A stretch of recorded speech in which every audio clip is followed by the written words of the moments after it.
Hello.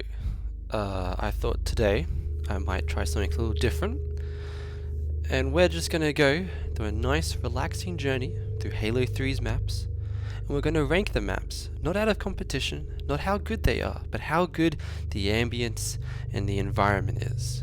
The better the ambience, the better the environment, the higher up it'll go. It'll go right into thick ambience. If it absolutely sucks, it goes down here to I feel nothing for this map. And there's the rest of them. And we'll get right into it with Assembly. Assembly has mid ambience. I feel like the environment, the skybox, the outside area, has very good ambience, but the map itself is just the same purples that we've come to expect from Covenant maps, and it doesn't really do anything unique with them. It is, again, the outside fog and the machine around the map is really ambient, but the map itself inside, there's no really like areas inside or areas outside that you can just like sit and listen to or look at. And for that, I'm gonna put it in mid. I think it deserves mid. Next map is Avalanche. Avalanche is going. Yeah, it's going right up here. Yeah, it's thick. It's so thick. The snow and the snow slowly falling down. The grey skies. The destroyed ring. The maps indoors too, with the ancient and cold Forerunner environment, goes really well with the more softer sort of snow environment on the outside. It's just a really nice map, and the wind rustling through the caverns and the valley. It's just it's so good. It's so good. I love it. Thick ambience, right up there at the top. Our next map is Blackout, and this one is going in good ambience. The nighttime is the nighttime is nice. The machine, not the machine, or all the machines slowly whirring in the background. Again, it's a nice soft listening to, and just the vibe, the night vibe with all the lights is really, really cool. Now it is very samey in some areas. Some buildings stick out, some buildings do not, unfortunately. So it's good, better than Assembly, not as good as Avalanche though. Citadel will go with Assembly. It has ambience. It has, that Forerunner sort of ambience, but what I think actually kills the map for me, I think, are the windows. Seeing the outside world and just seeing it as a desert just makes it feel very, I don't know, very just like middle of nothing or nowhere. And if that was the vibe they were going for, I guess that's pretty good. But it just looks weird when you go from the blue side, which is all enclosed and atmospheric, to the yellow side, where it's like my living room has the same sort of lighting. I don't know. I guess that makes sense in my head, so we'll leave it at that. Next map is Cold Storage. Where's Cold Storage gonna go? Cold Storage is thick ambience. It's good. It's really good. I think going from the big hall with the fog and then going into the flood where you got the big flood, one of the flood containers have been broken and the other one is still in there, and you get to see a flood running around in the outside of the windows but not indoors.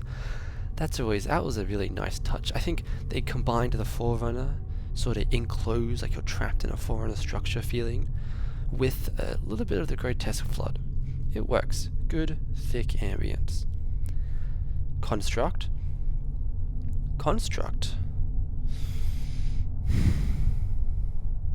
Mid. It's mid. Nothing stands out particularly. It's all kind of the same. I don't know. When I think of Forerunner structures, I don't know. I don't know how to describe. Construct is just very mid. I don't know, not the first map that pops into mind. There are other better Forerunner stuff out there. Like our next one, Epitaph, which is going straight into thick ambience. The indoors with the holograms and the very cathedral-like architecture with that golden hologram in the middle. Oh, so good with the Halo theme slowly in the background. And then, on top of that, you have the outside where you can hear the desert wind rustling through, but there's no one else around you. You're in this massive high tower in the middle of nowhere. Makes you almost reflective, almost. And then you start shooting people, and then you're not as reflective anymore. Foundry's good ambience. It's good. Not the best, but it is good. The old musty warehouse with the fan slowly going and the lights slowly moving. I mean, it's great. And it's kind of foggy too. It's not clear. It's kind of got like a haze to it all. Not afternoon like Citadel was, but a morning haze. Yeah. Ghost Town. Ghost Town is good. Ghost Town is very good. There's a certain sense of loneliness you get in Ghost Town with its ambience, and I think that's something that the others maps don't really achieve. Feeling like the society has already fallen and the overgrown grass and vines have taken over society again. It's a nice map. Confusing to navigate, but it's a nice map to walk around. Guardian. Oh, thick. That's a thick atmosphere. I don't think I had to describe why. The forest, the fog, the architecture. This is one of the only maps that use the open Forerunner architecture, I think, really well. I don't know, just compared to Construct, which is another open architecture, I guess, Guardian's just a little better, and each room is unique and different and has its own ambience while still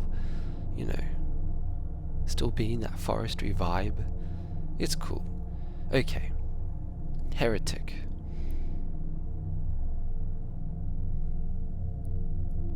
Heretic is good. Heretic is a good map. It does what Assembly couldn't do. It takes that Covenant architecture and makes it ambience, watching outside as you're traveling through space, but at the same time the Covenant architecture itself being more defined, easier to navigate, and just looks a little better, a little nicer. I don't know, maybe because it just looks clean, maybe because it's supposed to be a clean environment. Is that why it feels more ambient or feel nicer to just walk around in? I don't know. High ground. Ooh. Ambient. That's good. Good ambience. The Africa sort of vibes. What is in Africa? The African desert vibes are nice. The old desolate, similar to Ghost Town, so it has an old desolate feeling. Yeah, no, that's good. Not much to say in that one. Isolation.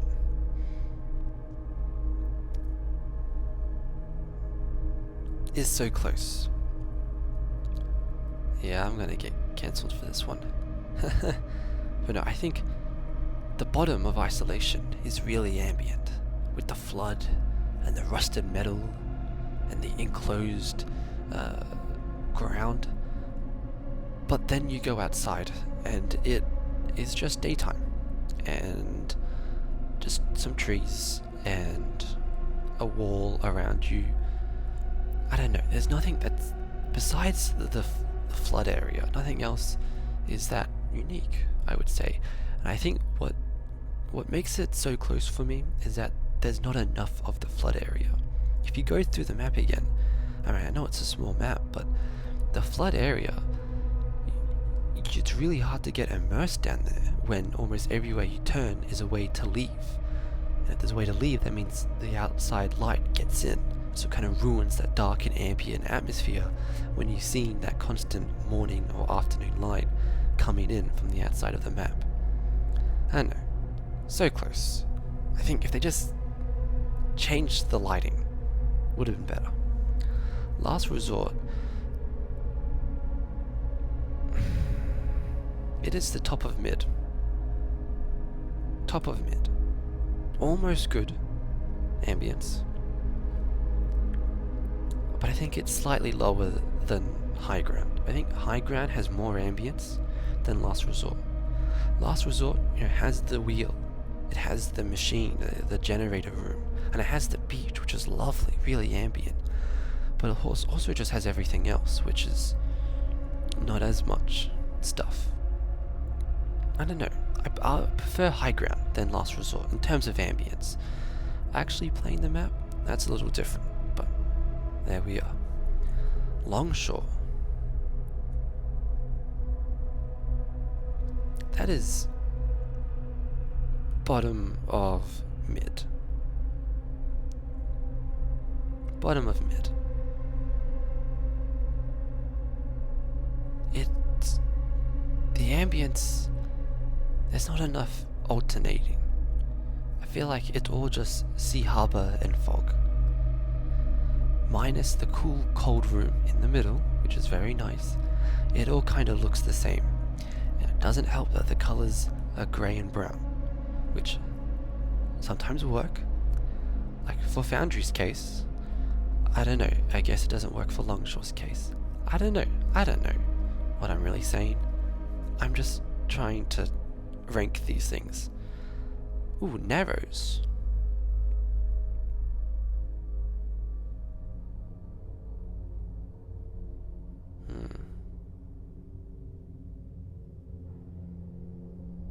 Narrows is good. You know what? I think I might need to rearrange a few things. Give me a minute. I'm gonna put here. I'm gonna put this a lot higher. A lot higher, actually. Yeah. High Ground is really good.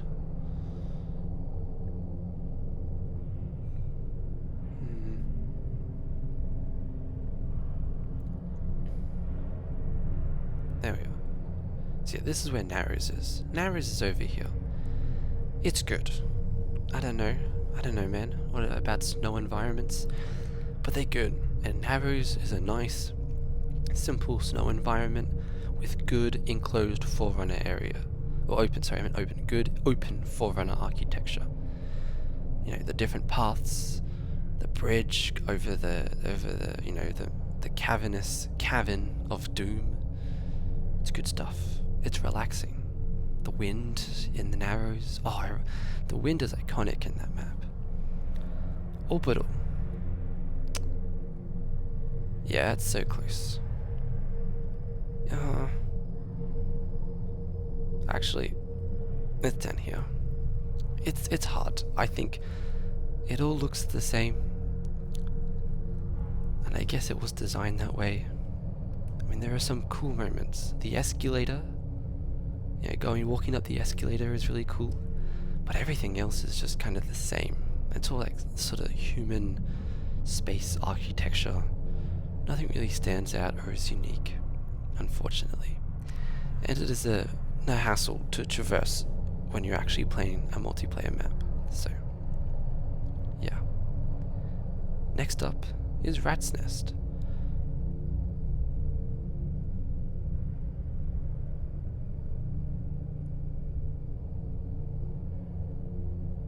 Rat's Nest is good. It's good. Racing in the back of Rat's Nest is really cool, and the bases kind of have that underground bunker sort of feeling, which is really cool. And then you go out into the open, and you're actually on this massive cliffside overlooking a giant battle. It's good stuff. It's a nice, good ambience, but not too much. Not too much overwhelming battle ambience. It's a soft battle ambience. It's nice. Sandbox is mid.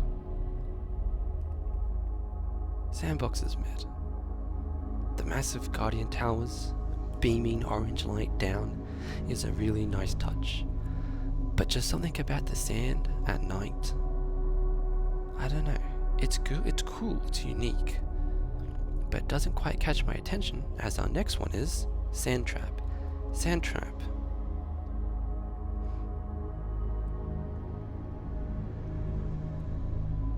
That's thick. That's thick, good ambience. That is so good. The wind, the sand rustling, the ancient ruins going through the ancient ruins.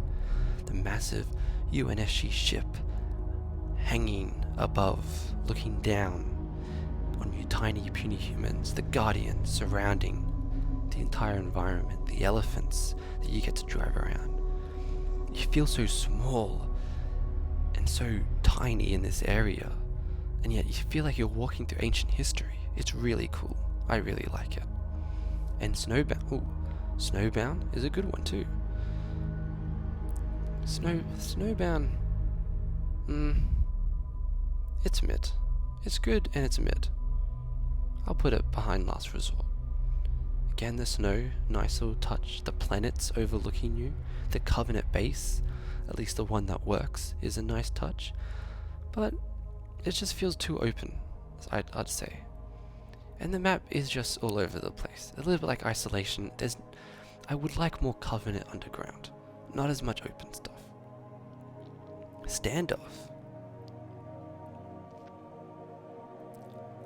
Standoff is good. It's good. Right there, in between Heretic and Rat's Nest. Standoff is good. The afternoon, the massive satellites, the moon, good stuff. And then it going over the African plains, great. Actually, what I think slightly lessens this map is the underground bunker stuff. That stuff, it's cool, but I think they could have done more with it. And there's the pit.